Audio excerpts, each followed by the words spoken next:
Okay, एक बात बताइए, इक्वेशन ऑफ मोशन कितने तरह का होता है बताइए। बहुत आसान सा चीज़ मैंने पूछा आपसे, 3 तरह का। ओके, आपको पता है, लेकिन ज़रा सोचिए कि जो इक्वेशन ऑफ मोशन में जितने टर्म्स का यूज होता है, कौन कौन सा टर्म का यूज होता है? Displacement, time, initial velocity, final velocity और एक्सेलरेशन। इतने टर्म को यूज करके इक्वेशन ऑफ मोशन बनाया जाता है। यदि आप किसी एक इक्वेशन को देखें तो वो क्या है? v equal to U plus A T है। फिर s equals to U T plus half A T square होता है। V square equal to U square plus 2as होता है। कितना इक्वेशन हुआ? यही 3 इक्वेशन जानते हैं ना।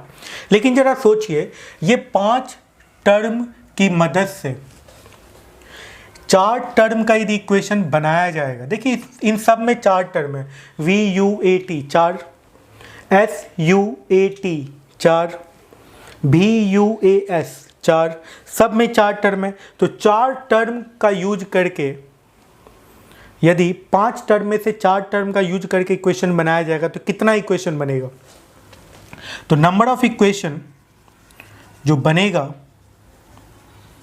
वो होगा 5c4 and that is equals to 5। तो 5 इक्वेशन बनना चाहिए, ठीक है।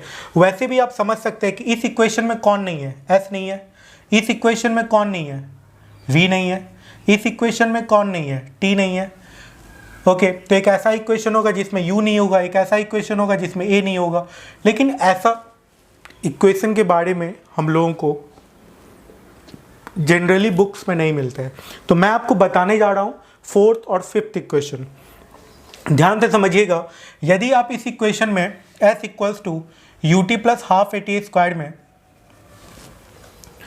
यू टी को आप ऐसे लिखें, U T by 2 plus U T by 2 ऐसा लिख सकते हैं, plus half A T square, कोई दिक्कत नहीं है, ऐसा लिख सकते हैं आप।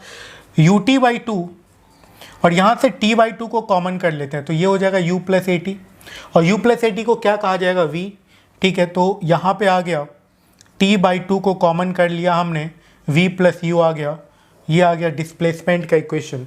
और ये है 4th इक्वेशन, ये 1st, ये 2nd, ये 3rd, ये 4th इक्वेशन है। 5th इक्वेशन मैं आपको बता रहा हूँ, समझिएगा। 5th इक्वेशन 5th इक्वेशन की यदि बात की जाए तो उसमें कौन सा टर्म नहीं रहना है? अब कौन सा बच गया है?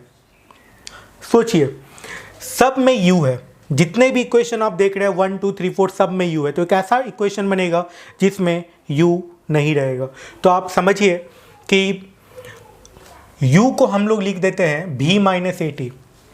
u को क्या लिख सकते हैं? v minus a T. यदि आप ऐसा लिखते हैं u को v माइनस ए टी तो ये हो जाएगा, इसी इक्वेशन में चलते हैं, t by 2 v minus u को हमने लिख दिया, क्या लिख दिया हमने? v माइनस ए टी लिख दिया, ठीक है। तो ये आ गया v माइनस ए टी, ठीक है। तो जैसे ही v माइनस ए टी लिखा है, ये प्लस में है, तो v माइनस ए टी जैसे लिखा है तो ये क्या हो गया? 2v minus a T. तो ये कितना हो गया? t by 2, 2v minus a t आ गया। तो ये कितने के बराबर हो गया? vt minus half A T square के बराबर हो गया। और ये है 5वां इक्वेशन। मतलब 5th इक्वेशन क्या हो गया? s equals to v t minus half A T square. इन सब में जितने भी टर्म है सारे टर्म पॉजिटिव हैं, सारे टर्म पॉजिटिव है। यदि एक्सेलेरेशन निगेटिव होगा तो एक्सेलेरेशन निगेटिव होगा तो s equals to U T minus half A T square यहाँ पे हो जाएगा, और यहाँ पे V T plus half A T square हो जाएगा। इस तरीके से साइन चेंज कर जाएगा। तो आपको ये देखना होगा कि कब कौन सा पॉजिटिव होगा। एक बात और, यदि आपको ये 5 इक्वेशन पता है, आपने इस पर प्रैक्टिस किया है, तो काइनेमेटिक्स के इक्वेशन ऑफ मोशन से रिलेटेड जितने भी क्वेश्चन हैं आप विद इन सेकेंड बना सकते हैं, मिनट भी नहीं, विद इन सेकेंड आप क्वेश्चन को सॉल्व कर लीजिएगा। इसीलिए ये 5 इक्वेशन जानना आपके लिए ज़रूरी था। Thank you so much.